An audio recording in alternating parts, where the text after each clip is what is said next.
selamat petang. Kita bersiaran sekali lagi di Facebook. Bagi yang baru mengikuti, saya Zaidi Ismail. Okay. Mungkin ada yang kenal, ada baru nak kenal. Sementara kita tunggu yang lain masuk dulu. Saya semak dululah. Boleh tolong bagi thumbs up kalau dapat dengar suara saya dengan jelas.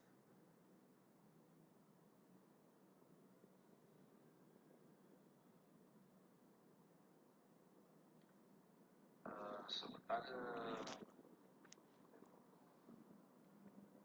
okey.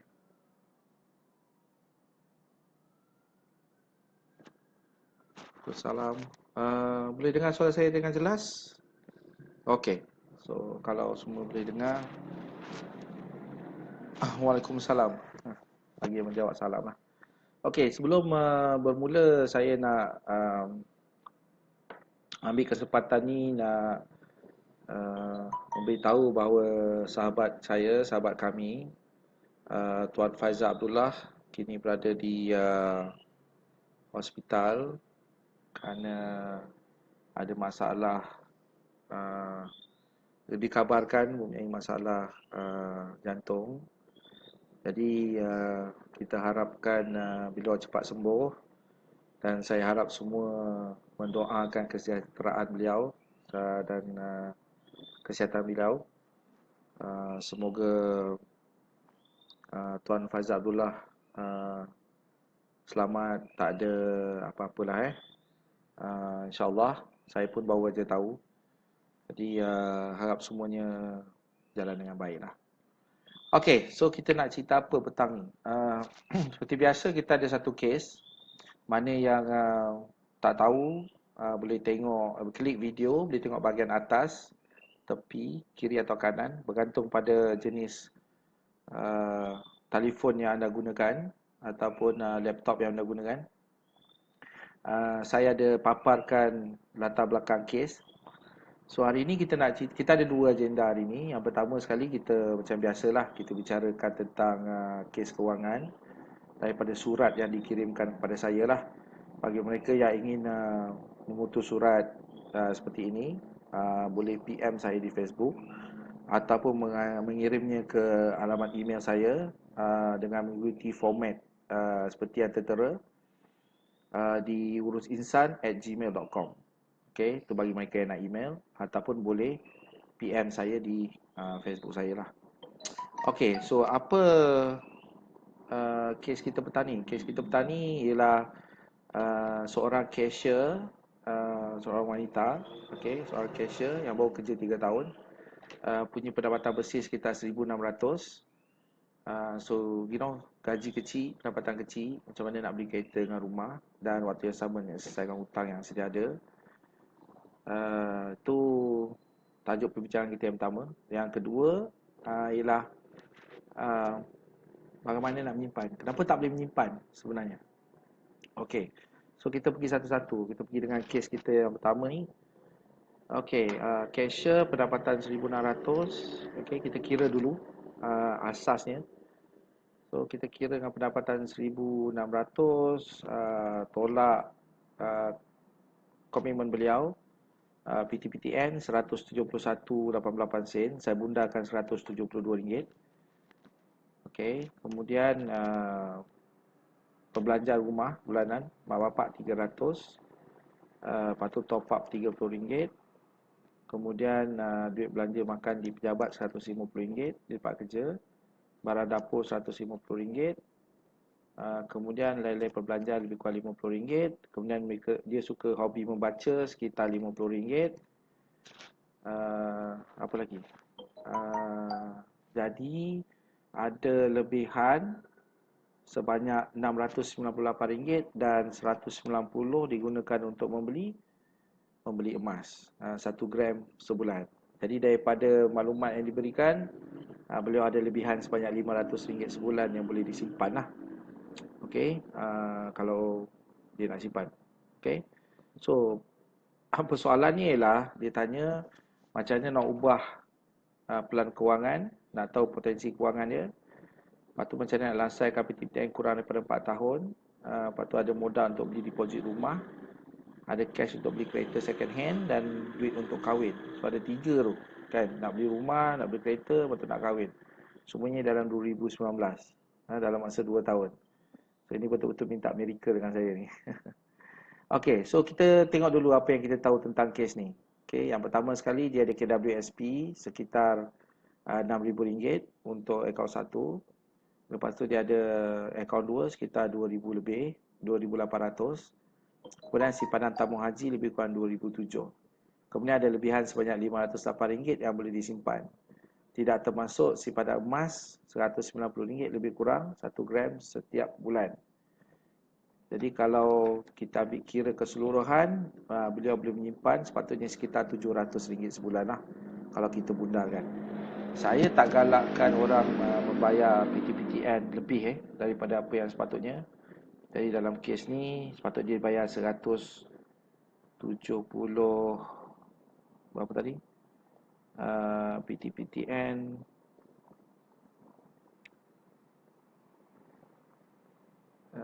RM171.88. Dia bayar 200. Dia patutnya bayar RM178 saja. Tak perlu bayar 200 sebulan. Selebihnya tu beliau patut simpan. Okey, so secara umum dia ada lebihan 700. Jadi kalau kita ambil 10 bulan, jadi 700 selama 10 bulan ada 7,000. Okey, 7,000 yang pertama untuk 10 bulan yang pertama. Dicampurkan dengan simpanan sedia ada lebih kurang 2,700, dengan BSN 200 dan KWSP. Saya anggarkan dalam masa 10 bulan beliau akan ada kredit BSP sekitar 3,200. Jadi dalam masa 10 bulan dah ada lebih kurang 13,000. Okey, itu 10 bulan yang pertama. Okey, 13,000. Jadi 13,000 ni sebenarnya kalau nak ikutkan lebih daripada cukup nak buat deposit pembelian rumah kalau beliau nak lah. Okey, boleh beli rumah dalam 100,000. Oleh kerana pendapatan bersih kurang 1,600, jadi beliau boleh beli rumah kos rendah kalau nak beli yang pertama lah. Ataupun kita boleh gunakan 13,000 ni untuk habiskan bayar PTPTN dalam 10 bulan yang pertama. Yang mana sebenarnya saya tak galakkan sebab PTPTN ni murah. Okey, kita tak nak guna duit mahal kita bayar duit murah. Kita guna duit murah untuk bayar duit mahal. Okey. So 13,000 juga boleh digunakan untuk membeli kereta tunai. Okey, jadi tak ada masalah nak beli kereta secara tunai. Cuma kita kena tolak duit kadar BSP. Okey. Selain daripada tu nak kahwin, tapi saya tak tahu berapa beliau perlukan untuk kahwin. Jadi kalau kita anggap 2 tahun mendatang, jadi campur lagi dalam 7,000 untuk 10 bulan lagi. 10 bulan kedua, maknanya bulan ke-20, maknanya beliau ada 20,000. So 20,000 tu sebenarnya cukup. Okay, cuma sekarang isu dia nak kena letakkan keutamaan lah, mana satu yang mana. Kalau keutamaannya nak deposit beli rumah, dah beli rumah dululah. Rumah ni mungkin boleh disewakan untuk menambah pendapatan, jadikan sebagai rumah pelaburan, rumah sewa. Kalau nak beli kereta pun boleh juga beli kereta pada kadar harga RM10,000 ke RM20,000. Tetapi yalah, duit tu dah habis kat kereta lah kan. Dan selebihnya kena menyimpan balik ke untuk kahwin. Okey. So sebenarnya soalan yang dinyatakan ni dah terjawab. Okey. Tak susah, cuma perlu menyimpannya. Cuma bagi saya cara ini kurang efisien lah. Okey, kalau kita just simpan lebihan ikut apa yang diberikan tadi boleh, tapi dia sebenarnya kurang efisien. Okey, so macam mana nak buat ianya lebih efisien? Beliau pertama sekali beliau boleh buat rayuan. Okey, boleh buat rayuan untuk kurangkan bayaran angsuran PTPTN. So daripada baki 172,000 ni kita boleh minta kurang lagi. Sebab apa? Sebab baki PTPTN cuma tinggal lebih kurang 11,348. Jadi dia sebenarnya boleh gunakan duit simpanan sedia ada, katakan 1,100 1388, bayar PTPTN, baki tinggal 10,000, dan 10,000 tu buat rayuan untuk mengurangkan baki ansuran bulanan. So kalau sebagai contoh 10,000 kita tarik selama 10 tahun. Okey, pada kadar tetap katalah 1%, jadi katalah 10,000 darab dengan 1%, dapat RM100.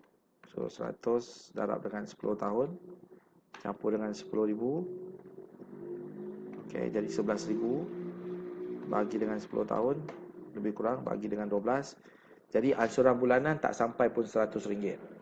Okey, so katalah kita turunkan lagi ansuran bulanan PTPTN tu kepada RM100. Jadi lebihan sebanyak RM72 tu dapat disimpan. Okey, jadi sekarang daripada menyimpan 700 bulan, beliau kini dapat menyimpan lebih kurang 770 bulan. Okey. Dan kalau duit makan tempat kerja tu bawa bekal, dan kita dapat jimat lagi, katalah dapat jimat RM100 sebab bawa bekal pergi tempat kerja, jadi dapat simpan dalam RM870. Okey. So 870 darab dengan 10 bulan dapat 8,007. 20 bulan dapat lebih kurang 17,000. Ni tak termasuk dividen. So kalau termasuk dividen mungkin ada dekat 20,000. Tak termasuk simpanan yang sedia ada. So sekitar 2,007. Okey. So dapat lebih kurang 20,300. Okey, tak termasuk duit KWSP. Jadi simpanan beliau boleh bertambah banyak. Cuma yang nak kena ubah, pertama sekali nilai PTPTN kena kurangkan lagi. Target mungkin dalam RM100. Kemudian kos makan di tempat kerja pun juga boleh kurangkan kalau bawa bekal. Jadi kalau semua itu kita ubah, ada lebihan hampir RM800 sebulan lah. 870 lebih kurang itu. So kita boleh simpan lebih. So dalam waktu 10 bulan dah kita dah dapat cukup untuk deposit rumah yang bawah RM100,000 sebagai permulaan. Rumah tersebut pun boleh disewakan. Ini saya cuma menjawab soalan beliau. Okey. Selepas itu baru kita tengokkan sama ada kita nak langsaikan PTPTN atau tidak. Okey, tapi untuk permulaan ni tak perlulah sebab dia murah jadi tak efisien kalau kita langsaikan sekarang. Kalau saya akan fokuskan lebih kepada pembelian harta yang pertama seperti hartanah. Okey, dan kemudian baru buat yang lain lah. Okey. Lagi apa? Nak jawab soalan ni. Modal untuk duit rumah. Okey, duit deposit rumah dah jawab. Cash beli kereta pun dah jawab. Okey, cuma nak kena buat ikut keutamaan. Okey. So kalau beli rumah dulu, kemudian baru beli kereta. Okey, dan kemudian kahwin lah. Dan kalau kahwin tu diutamakan, maknanya kahwin dulu, beli rumah, beli kereta. Okey, tergantung. Tak boleh buat sekali serentak. Buat satu-satu. Okey, dalam kes ni. Okey. Jenis simpanan tergantung. Ada orang dia tak boleh nak simpan dalam bentuk tunai. Okey, jadi kalau saudari ni dia rasa selesa simpan dalam bentuk emas, tak ada masalah. Sebab kena perlu diingat, simpanan bila kita buat simpanan, kita bukannya buat simpanan jangka panjang. Simpanan ni biasanya buat dalam jangka masa pendek untuk capai satu-satu perkara. So dalam kes ni, saudari ni nak capai untuk deposit rumah sebagai contoh. Jadi kita simpan lah untuk 10 bulan ke, kita simpan untuk 15 bulan ke. Okay? Ada jangka masa atau tempoh tertentu supaya kita boleh dapat capai apa kita nak. Okay? Jadi bagi saya, selagi tempat yang kita simpan duit itu selamat, okay, dan nilai yang kita nak kumpul tu mencapai kita punya objektif, jadi dia tak ada masalah nak simpan dekat mana sekalipun. Okay, jadi yang penting selamat dan dapat capai nilai yang kita nak lah. Okay, kalau dia minat emas, boleh simpan dalam bentuk emas. Kalau tak kisah dalam bentuk tunai, boleh simpan kat ASB atau tabung haji. Tak ada isu tempat nak menyimpan. Okey, apa lagi yang kita boleh buat untuk menjadikan lebih efisien dalam kes ni? Uh, kita juga boleh cari pendapatan tambahan sebab dalam kes ni pendapatan bersih ni cuma 1,600. Jadi kalau ada masa, kita buat uh, kerja ataupun cari ikhtiar untuk buat pendapatan tambahan. Cuma pendapatan tambahan ni bukanlah diperlukan untuk menyelesaikan hutang atau pendapatan tambahan ni untuk kita kumpul tambah kaya ke, tak ada. Pendapatan tambahan ni sebenarnya untuk kita menambah sedikit atas simpanan sedia ada. Jadi kalau kita dapat menyimpan 500 bulan, kita dapat buat simpanan pendapatan tambahan 100. Jadi kita punya kadar simpanan dah jadi 600 bulan. Okey, nilai itu lebih besar lah. Okey. So pendapatan tambahan ni lebih kepada untuk membantu. Dalam kes sedari ni dia tak ada masalah besar. Cuma dia kena sabar. Okey, istiqamah dalam menyimpan. Sebab tu kalau macam saya tak suka simpan lama-lama. Takut duit tu kita korek balik. Okey, jadi kita simpan dalam jangka masa pendek. So katalah macam 10 bulan, katalah masa 15 bulan untuk capai satu-satu milestone. Untuk capai satu-satu objektif. Okey. Okey, apa lagi nak cerita? Uh,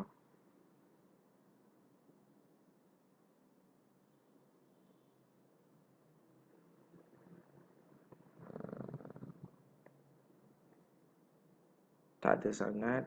Saya rasa saya dah jawab soalan yang diberikan. Okey, so kalau tak ada, kita pergi kepada topik yang kedua, ialah kenapa kebanyakan orang tidak boleh menyimpan. Okey, kenapa susah sangat nak menyimpan. Dia, isu utama dia bukan sebab tak boleh nak simpan. Okey, isu dia ialah pertama, kita tak ada tabiat menyimpan. Kebanyakan orang dia tak biasa dengan menyimpan. Okey, menyimpan tu bukan satu kebiasaan bagi dia. Jadi bagi dia agak susah. Sebab dia dah biasa mungkin hanya membelanjakan dia punya wang instead of dia simpan. Yang pertama, maknanya kita nak kena bina tabiat ataupun kita nak kena bina sikap. Okey, dan benda ni perlu dibentuk perlahan-lahan. Dia bukannya macam semalaman. Okey, hari ni rasa nak simpan duit, besok dah terus boleh. Tak boleh. Dia kena berperingkat. Okey. Yang kedua ialah ramai orang dia tak kenal diri. Okey, sebagai contoh ialah dia boleh simpan tapi dia rasa takut, dia tak tahu macam nak simpan dalam bentuk apa. Okey. Dia sebenarnya oleh sebab simpanan ni jangka masa pendek. Jadi kita sebenarnya tak tengok pun return atau kita tak tengok pun, jangan terlalu rumitkan keadaan lah. Okey, contoh macam nak simpan kat sini berbaloi tak? Dan simpan kat situ berbaloi tak? Yang penting ialah kita menyimpan tu sebab apa? Apa objektif simpanan kita? Okey, terutama kalau simpanan dalam bentuk jangka masa pendek. Okey, macam 10 bulan, macam setahun, macam setahun setengah. Kita tak mengharapkan pulangan yang tinggi. Sebab kita cuma nak capai matlamat atau objektif kita. Contoh macam kes yang tadi, okey, dia menyimpan katalah minimum 700 bulan termasuk simpanan emas. 10 bulan ada 7,000 dicampurkan dengan KWSP dah cukup untuk down payment dan beli sebuah rumah bernilai 100,000. Okey, sebagai contoh. Okey, dia yang penting menyimpan adalah satu, biasakan dia menyimpan. Kedua, simpan di tempat selamat. Itu paling penting. Okey. Kemudian bentuk simpanan ni terpulang pada kita, mana yang kita rasa selesa. Ada orang lebih selesa menyimpan dalam bentuk tunai. Okey, ada orang tak boleh. Dia tengok tunai aja dia nak korek balik. Dia nak pakai balik. Okey, ada orang selesa menyimpan dalam bentuk emas, sebagai contoh sedari tadi.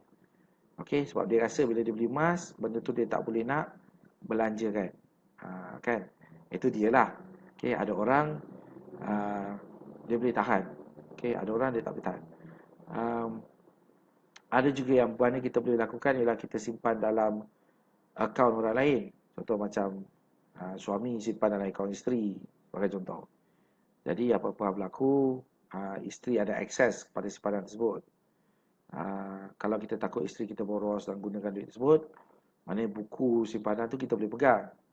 Jadi isteri tak boleh keluarkan duit, kita pun tak boleh keluar duit. Tapi bila kita nak keluarkan, kita kena bermusyawarah lah. Kita bincang dengan isteri sebagai contoh. Yang penting tempat tu selamat dan agak mudah untuk kita akses kalau kita perlukan. Okey. So kenapa lagi tak boleh nak simpan? Selain daripada yang kita bincangkan tadi, atau perkara lain kenapa kita suka nak menyimpan ialah sebab kita rasakan tiada keperluan, tiada keutamaan, uh, tiada matlamat, tiada objektif. Okey, jadi bila bayangkan macam kita kecil-kecil dulu. Okey, saya bagi contoh analogi lah. Okey, orang kata nak seribu daya, tak nak seribu dalih kan. Kalau masa kita kecil dulu, kalau kita nak sesuatu, kita tak kira. Kan, kita merengek ke, kita tantrum ke, kita sanggup lakukan apa saja untuk dapatkan apa yang kita nak. Okey. Masalahnya bagi orang golongan dewasa, uh, kehendak ataupun kekuatan macam tu dia makin lama makin hilang. Sebab dia berada dalam zon selesa. Kan? Dia tak ada sebab untuk struggle atau dia tak ada sebab untuk bersusah payah macam tu untuk dapatkan sesuatu.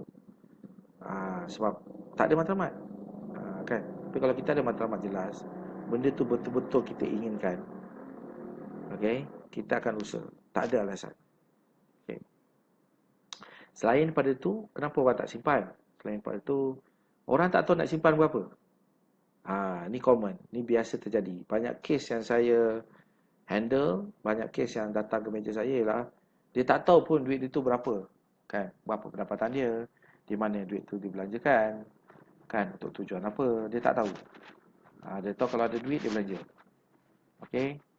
Jadi bila ditanya berapa baki yang boleh disimpan, so dia tak tahulah sebab duit tu dia dah belanja. Jadi bagi saya solusi yang paling mudah ialah kita tak tengok jumlah duit yang kita boleh simpan, kita tengok jumlah duit yang kita boleh belanjakan. Okey, sebab duit yang kita boleh simpan kita tak tahu.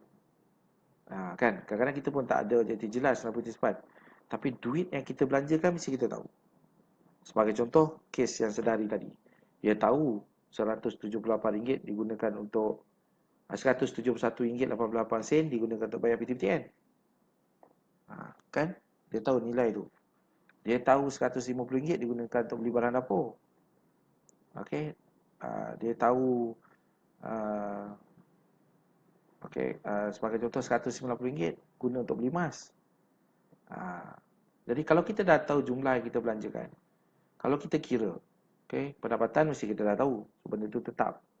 Lepas tu kita tolak dengan jumlah yang kita belanjakan, mesti kita tahu baki dia berapa. Maka baki tersebutlah yang kita simpan. Syarat dia kena ada positif cash flow, kena ada aliran tunai positif atau lebihan aliran tunai. So duit lebihan ni lah yang kita simpan. Seterusnya kita buat apa? Kita tengok dalam keadaan kewangan kita ni, apa lagi yang kita boleh jadikan dia lebih efisien. Jadikan dia lebih berkesan. Contoh, dan tidak membazir. Contoh tadi, daripada kita bayar PTPTN RM200 sebulan, sedangkan bayar bulanan ni cuma RM171, kenapa tak langsung minta kurang? Kan, PTPTN tu. Betul tak? So, kalau kita kurang, kita ada duit simpanan lebih. So, nilai tu kita boleh simpan. Tapi ada pula orang akan kata, jadi kalau buat macam tu, nanti PTPTN saya ambil masa 10 tahun nak lansai. Kan? Atau hutang kereta saya akan ambil masa 7 tahun nak lansai. Macam mana nak lansai awal? Kan? Macam mana nak lansai awal? Sekejap haus ni, minum dulu.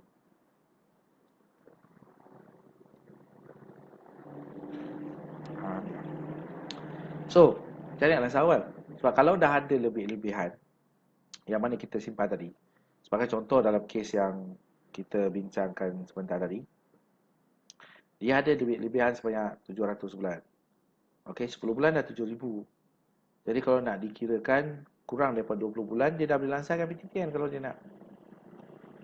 Kan? Tanpa perlu nak bayar 200 setiap bulan atau ekstrakan RM70. Lebih baik RM70 tu disimpan. Sebab bila kita kumpul, nilai tu menjadi lebih besar. Bergantung pada just bayar aja lebihan setiap bulan. Dia tak efisien. PTPTN pun tak berkira sangat. Tapi kalau kita bayar seketul-seketul, kita boleh minta rebate. Kita boleh minta rebate pengurangan. Sebagai contoh pada tahun ni PTPTN dibagi rebate sebanyak 15%. Okey. Jadi kalau dengan baki PTPTN sebanyak 11,388 dengan 15%, akan ada kurang sebanyak 1,007 tolak dengan 11,388, cuma kena bayar dalam 9,006 saja. Okey, sebagai contoh. Saya kira kalau kita ada duit lamsam tu, kita boleh bayar terus. Cuma dalam kes ni saya tak galakkan, sebab kita boleh buat banyak benda dengan duit tersebut. Kita boleh buat deposit rumah. Okey, sebagai contoh. Okey, kita boleh beli kereta bayar habis, beli kereta langsai. Beli kereta tunai sebagai contoh. Okey. Jadi daripada kita bayarkan habis hutang dalam kes ni. Okey. Sebab apa? Sebab dia ada lebihan yang dia boleh simpan. Okey. So dalam kes ni juga sebabkan tempoh waktu dia tu pendek, saya pun tak galakkan mengambil macam pinjaman ASB Finance, okey, ataupun pinjaman ASB. Sebab apa? Sebab matlamat yang dia nak capai semuanya dalam waktu pendek. Jadi kita tak boleh simpan untuk 3 tahun sebagai contohnya, atau simpan untuk 2 tahun sebagainya. Sebab setiap 10 bulan pun dah boleh capai matlamat beliau. Okey. Nah, itu kenapa kebanyakan orang tak boleh simpan. Okay. Saya recap balik. Pertama sekali, sebab tabiat. Okay. Sebab kebiasaan. Orang tak simpan sebab dia tak biasa pun simpan. Kedua, sebab dia tak tahu nilai. Nak simpan berapa? RM50, RM100. Bolehlah kot. Tak macam tu. Sebab dia tak pernah kira pun sebelum ni berapa yang dia sebenarnya belanjakan dan berapa duit lebihan dia ada. Dan kalau tak ada duit lebihan, kat mana kita boleh kurangkan pun dia. Okay, itu sebab kedua. Okey, kenapa orang tak boleh simpan juga? Yang ketiga, dia tak ada keutamaan lah. Dia tak ada objektif yang jelas. Sebab tak ada objektif ni, dia pun terabai-abai lah. Kata lain. Ikut aja. Kalau bayar ni 5 tahun, 5 tahun lah. Kalau bayar ni 10 tahun, 10 tahun lah. Sedangkan tempoh tersebut semuanya boleh dipendekkan. Contoh. Okey, so kita pergi kepada soalan tu petang ni. So kita tengok apa soalan yang ditanyakan. Saya kena scroll lah sebab saya tengok dekat handphone saya. Okey.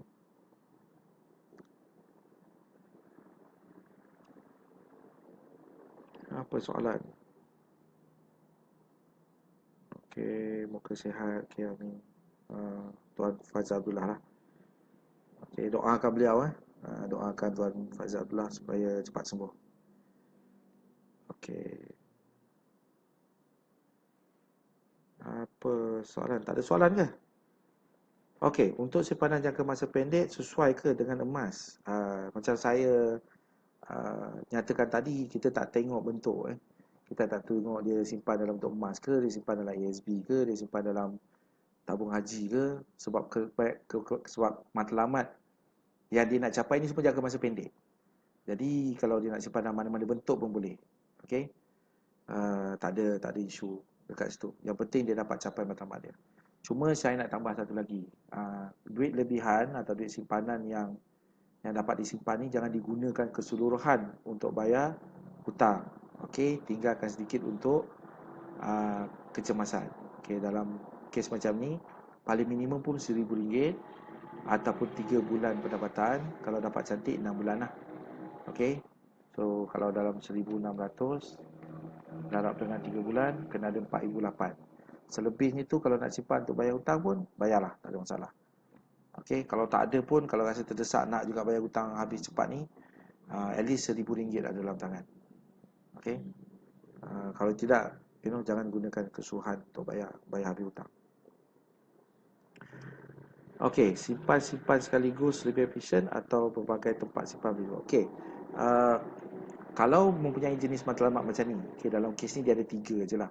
Dia nak beli rumah, ada deposit rumah, cash untuk beli kereta dan untuk kahwin. So seelok-eloknya simpan satu tempat. Okey, tak payah buat banyak-banyak tabung. Ni kan tabung ni RM50, tabung sana RM100, tabung sana RM200, berterabu banyak tabung. Okey, kalau saya galakkan orang je simpan satu tabung.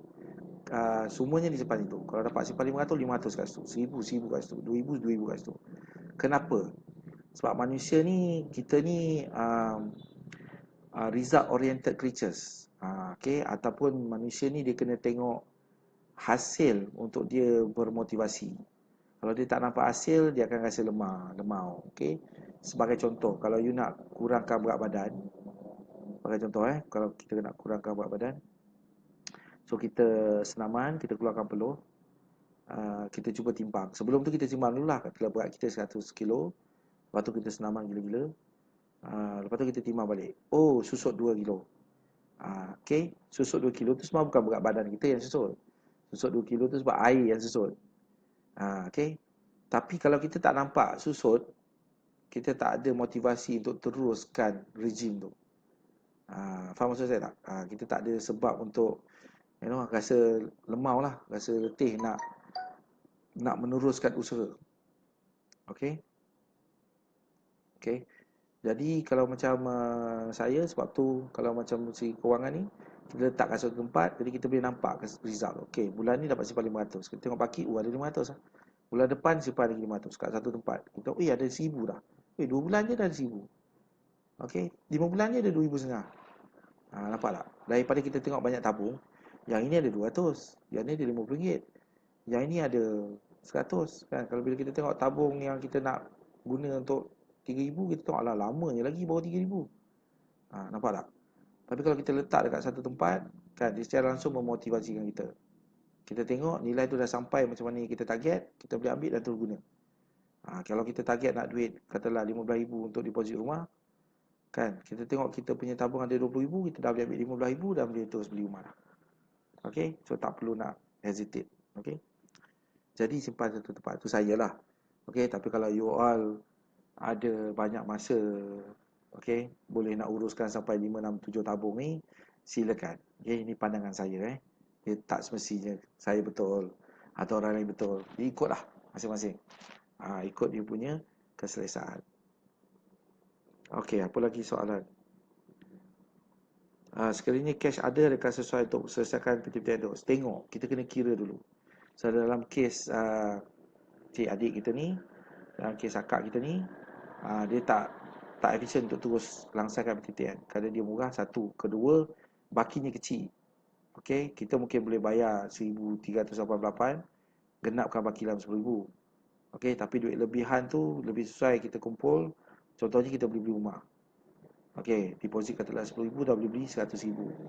Jadi nak fikirkan yang 10,000 ke ataupun nak buat harta 1,000. Okay, kita kena tengok dari sudut macam tu. Contoh. Okay, dari untuk individu tertentu, kawangan tertentu, kita kena tengoklah. Setiap orang tak sama. Okay, biarpun kadang-kadang kita tengok situasi kita lebih kurang sama, tapi matlamat objektif kita mungkin berbeza. So kena tengok itu juga. Okay, apa lagi? By hook or by crook, takaful kena ada. So takaful ni bergantung. Kalau you kerja swasta, you tak ada perlindungan, okay, untuk permulaan saya kata ya, ambil yang paling murah. Okay, mungkin ada yang RM60 kat luar sana untuk perlindungan asas. Okay, nanti bila keadaan kewangan you bertambah baik, mungkin gaji you naik, you boleh tambah perlindungan. Okay, lepas tu bila katalah you dah berkeluarga, kita boleh tukar plan sesuai dengan keperluan keluarga. Okay, sebagai contoh. Jadi tak semestinya kita tak boleh pukul rata aja semua. Okay, dia bukannya satu acuan boleh muat semua orang. Okay, kena tengok dia punya keadaan. Okay, kalau you penjawat awam, untuk permulaan ni tak perlu pakai takaful. Sebab kerajaan memang dah cover pun. You masuk hospital dan sebagainya.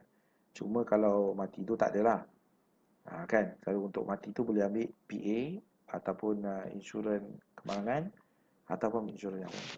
Okey, ada je insurans nyawa yang murah dekat Suamen. Saya dengar semurah RM80 pun ada. Okey, insurans nyawa. Okey, pendapatan tambahan mana yang sesuai makan gaji. Okey, pendapatan tambahan mana yang sesuai makan kerja gaji atau menjaga untuk orang yang kerja office hour. Dia tergantung kita lah. Sebab kita yang nak buat kerja tambahan tu.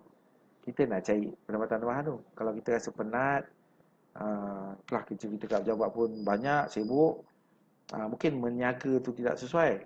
Mungkin kita just buat part time je kan. Hujung minggu kita buat satu kerja part time ni, jagalah apa benda nak jaga, dia bayar kita 200 sebulan. So duit 200 tu bukan takkan jadikan kita kaya-kaya lah. Tapi duit 200 tu banyak membantu simpanan sedia ada. Kalau kita punya simpanan 500, extra 200 dah jadi 500. 10 bulan dah jadi 7,000. Okey, sebagai contoh. Okey, salam daripada Melbourne. Waalaikumsalam.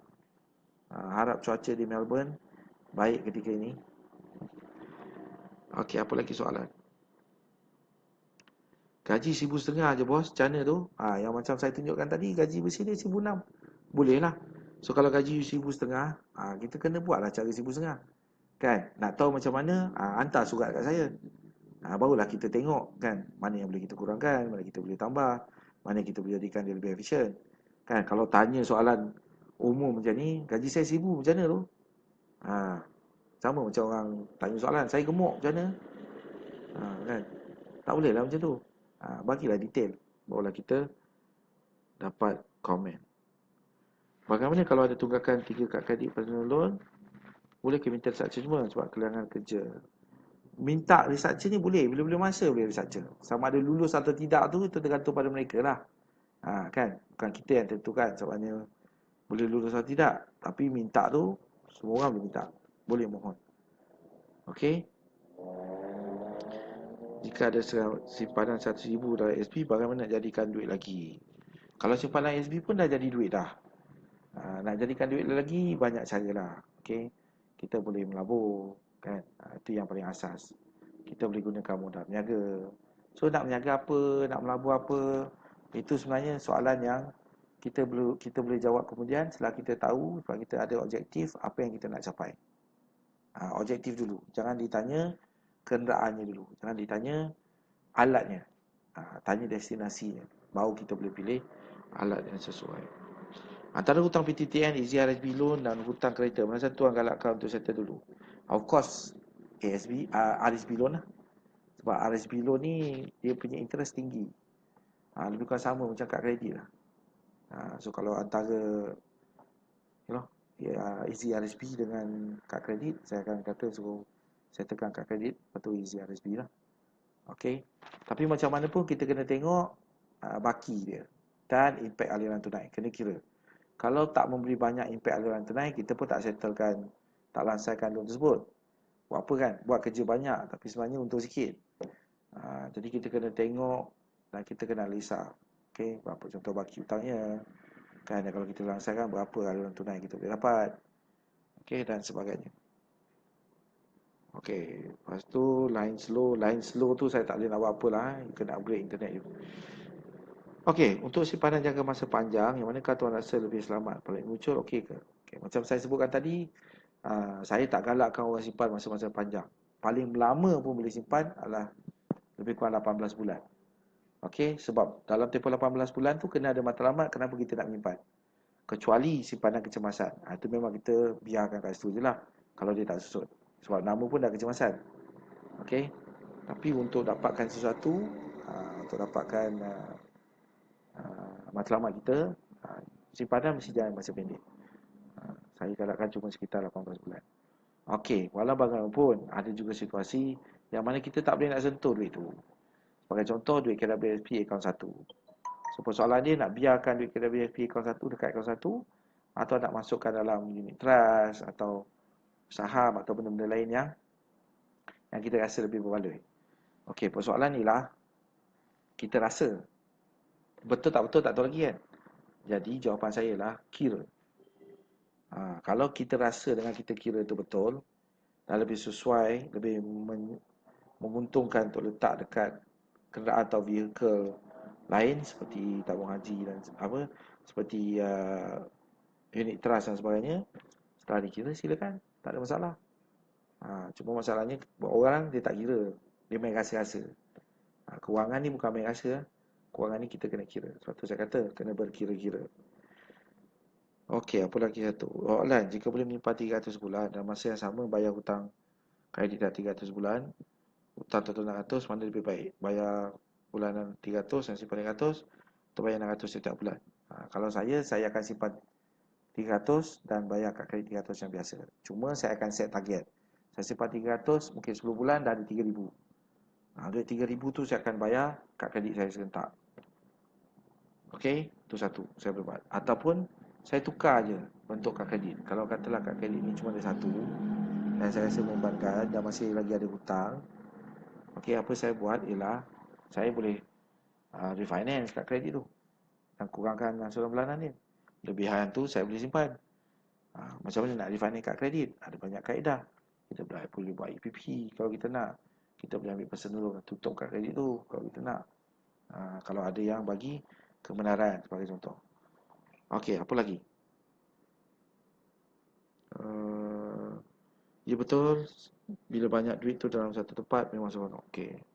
Simpan di mana, tak haji, okey tak? Mana-mana tempat selamat pun okey bang. Okay. Kalau rasa dah tak tahu sangat kat mana boleh simpan duit, boleh simpan duit tu dekat saya. Okey. Assalamualaikum. Ustaz, boleh tak video ni tidak dideletekan? Line internet saya tak kuat sekarang ni. Saya tak ada masalah kewangan. Tapi untuk study case menarik minat saya untuk mendengar secara teliti ilmu. Saya bagi video ni sampai pukul 12 tengah malam biasanya. Jadi adalah banyak masa sampai 12 tengah malam. Lepas tu saya akan delete. Okey. Kenapa pula saya delete? Sebab kalau saya tak buat macam ni, masing-masing semua malas. Malas nak tengok. Kan, benda ada, sentiasa ada kat situ. Benda free. So saya terpaksa buat macam ni supaya boleh tarik interest orang. Okey, dengan kata lain, kalau nak kena ikutilah FB Live ni.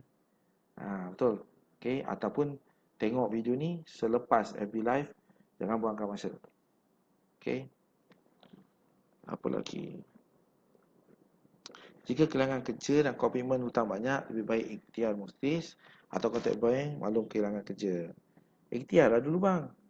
Kan, pergilah bank, structure dulu. Jangan terus-terus nak pergi muflis je.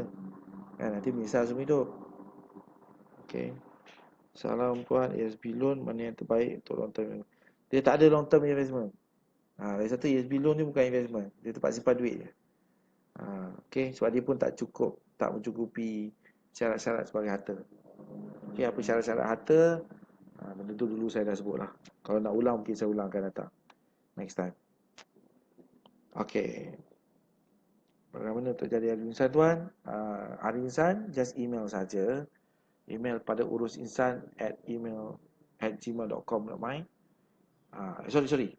Urusinsan@gmail.com. Sertakan nama dengan nombor telefon. Okey. So, tak ada masalah. Boleh email. Okey, siapa lagi? Plan nak ambil kad kredit okey tak? Macam saya sebutkan tadi, apa juga alat kewangan yang anda nak gunakan, pastikan anda ada matlamatnya terlebih dahulu. Pastikan anda mempunyai hala tuju, objektif yang jelas sebelum guna kemudahan tersebut seperti kad kredit dan sebagainya. Okey. Siapa lagi? Kalau download video ni untuk simpan peribadi, kena bayar lesen kat saya lah kot. Video saya kalau simpan untuk peribadi. Lagi satu, kenapa nak simpan video saya peribadi? Ni bukan video porno. Kan? Okey. Gurau-gurau je. Okey. Apa lagi? Bagaimana teknik settlekan personal loan yang big amount dengan pecahkan pada amount kecil? Contoh saya ada personal loan bank BXX baki RM75,000 10 tahun. Nak kena explain ni panjang ni. Macam mana nak kurangkan yang kecil? Okay. Yang mudahnya macam ni je lah. So mula-mula kita katalah 75,000 seperti mana yang ditanya. So 75,000 tu katalah kita ambil loan bank lain 30,000. So katalah 30,000. Maknanya kita bayar 30,000 tu dekat 75. So baki ada 45,000, betul? So kita ada loan satu 30,000, satu loan 45,000, satu loan 75,000 tapi baki dia cuma 45,000. Okey, loan yang tinggal baki 45,000 tu kita kena refinance. Okey, untuk kurangkan angsuran bulanan. Kalau tidak nanti angsuran bulanan tetap tinggi, tapi kita ada dua loan untuk serve pengsan nanti. Okey, kita tak nak buat macam tu. Jadi nanti kita ada hutang 25,000, 33,000 dengan 33,000 sebagai contoh. So tetap juga 75,000. Okey, sebagai contoh. So kita ada dua loan, 75, 75. Okey, kenapa? Sebab 35 tu senang sikit nak langsaikan bandingkan dengan 75. Betul. Bila kita dah buat macam tu, kita ambil 2 loan lagi. Yang loan 30,000 atau 35,000 tu, kita pecah 2 lagi. Jadi kita ada total 4 loan. So 4 loan kecil-kecil, total dalam 75. Okey. Baik ansuran bulanan akan tetap jadi kecil juga. Lepas tu kita stop. Okey, tak payah nak cincang lagi lah. Okey, sebagai contoh, mungkin kita buat 2 kali atau paling banyak pun kita buat 6 kali. Lalu kita stop. Sebab apa? Sebab kita dah nak fokus untuk langsaikan hutang yang paling kecil. Dalam kes ni lebih kurang sama lah. So, kita lah kena pilih. Sebab apa? Sebab loan kita pecahkan sama rata. Okey, boleh ya. Apa lagi ni? Bang, kalau ada 11,000, mana satu nak settlekan dulu? Kad kredit kad 2008, emas 2,000, 4,5, 6 bulan, personal 400,500, balance 2007 sampai Julai 2017. So settlekan kad kredit dulu. Lebihan tu boleh simpan. Personal loan Jun ni automatically akan habis, jadi tak payah lagi nak bayar. Kan buang masa je. Just nak bayar extra untuk 3 bulan buat apa. Selepas selesai kad kredit, emas ni saya tak tahu apa bendanya selama 6 bulan ni. Maknanya upah simpan emas ke apa. Tapi kalau upah simpan emas 450 6 bulan murah lah. 4,5 bagi dengan 6 lebih kurang RM70. Okey, daripada sibuk dengan emas ni, baik kita settlekan kredit kad dengan personal loan. Okey, emas tu biar je lah dulu. Kalau ada duit kita tambah lah sikit, bayar extra 100. Jadi yang RM25 tu 100, jadi RM25 tu digunakan untuk kita buat simpanan lah. Tuan, macam mana nak settlekan personal loan cepat? Itu kita dah jawab. Saya baru clearkan tunggakan BTTN. Rekod Sikris dah jadi kosong start Februari. Saya cuba nak apply locator tapi maksimum 28% je untuk simpan. Okey, baguslah tu. Jadi tak boleh buat loan banyak-banyak. Okey. Perlu 80% berjamin. Dah tanya seller, reason tak lulus sebab rekod Sikris baru kosong dan tak ada track rekod tu apa pun bayaran. Betul lah tu. Kan dia punya solusi dah ada lah pun, dah tahu. Dia dah kata macam tu kan. Jadi ambil lah credit history dia panggil. Okey, ambil lah hutang kecil yang kita boleh hutang supaya kita ada credit history. Dan kita boleh gunakan credit history tu untuk meyakinkan banker. Okey. Cara terbaik untuk ada track record sebab satu bank bersama dengan payment creditor, contoh 550 di tabung haji.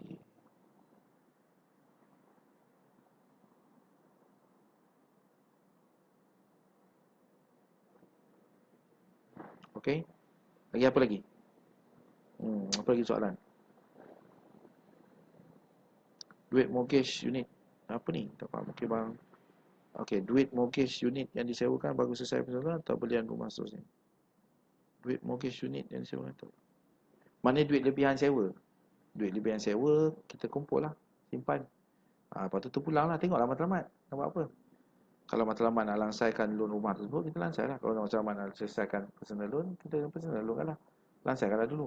Kalau matlamat dia untuk beli rumah seterusnya, tak pakai deposit lah. Okey, tengok matlamat. First time tengok Abang Z live FB. Sebelum ni duk tang nak tengok. Tak faham. Okey. Apa lagi? Tak adalah. Okey. So kalau tak ada, setakat itu je lah petang ni. Okey, saya harap you all boleh belajar sedikit tentang macam mana nak strukturkan kewangan, terutama yang bergaji kecil ni. So kita tengok. Macam saya sebutkan tadi, kes orang tak sama. Okey. Jadi ini sebagai panduan saja. Kita kena tengok kes kita sendirilah. So bagi mereka yang ingin menstrukturkan semula kewangan, perlukan bantuan.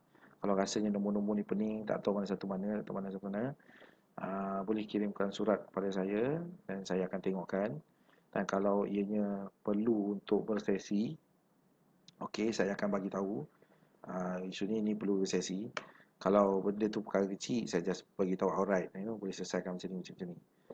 Kalau perlukan explanation, perlukan nak terangkan, mungkin kena perlu bersesi one to one dengan saya lah. Okey, boleh email kepada saya urusinsan@gmail.com atau PM saya di Facebook. Okey, kalau ada sebarang kemusykilan.